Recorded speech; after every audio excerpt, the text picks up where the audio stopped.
Good evening.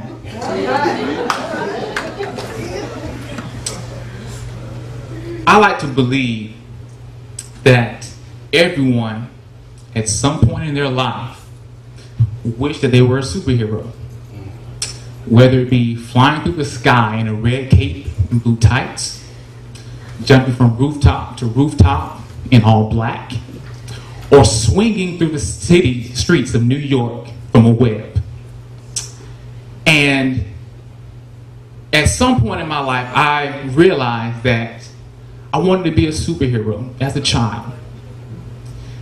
But reality kind of sets in and says, well, you know, I wasn't hit with some object from space. I wasn't bitten by some bug of some kind.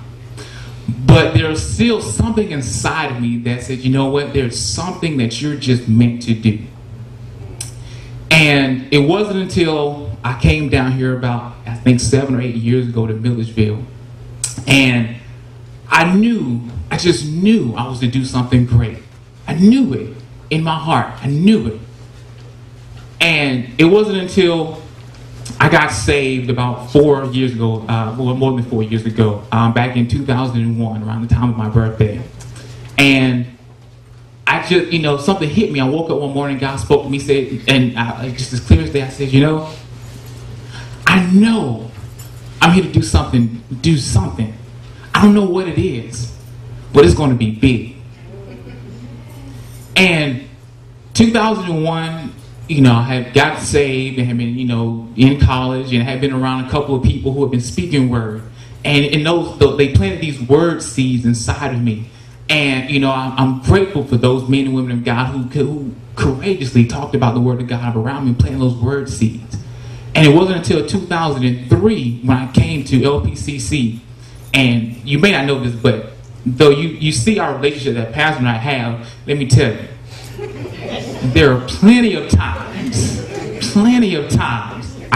even though I got on his nerves, I upset him, but he stuck with me.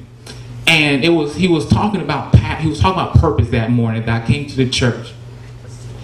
And I heard something he said. He told me the vision of the church. He said, you know, we're believing God for 20,000 disciple believers, and, you know, we're going to have this big edifice, and we're going to be doing all these great things.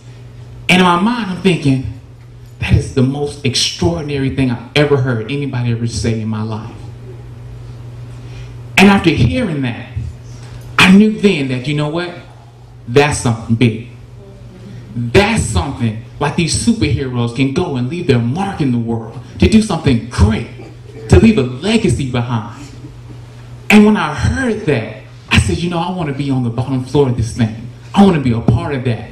And when people looked at me and said, Milledgeville, why Milledgeville? When I go back to Atlanta, I said, no, I want to be where I can start fresh, start new, start something that nobody's ever done in their life. And so I took the call, you know, and I went home and asked Pastor. I said, Pastor, you know, I know there's something for me, and I want to be a part of this vision, this 20,000 that you're talking about. And God spoke to me, said, you know, I want you to go ahead and take a look at Luke 4:18. And Luke 4:18 just pretty much just says, you know what? It just says, I'm called, I've been anointed, I've been set apart for the ministry to teach the poor, to teach to the sick, to shut in. And I said, you know what? That's what I want to be a part of. I want to be a part of the Great Commission. I want to be a part of the vision of this church. I realize now that I do have a purpose. That I realize that, you know, I have a calling on my life. And it is here to teach about faith.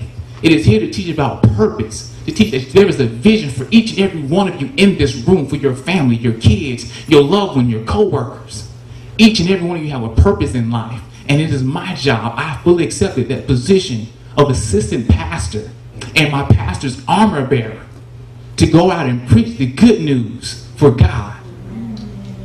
I willingly and boldly choose that for myself. I stand before you today confidently on my own fruition to tell you that I truly, truly, truly believe that is why I'm here.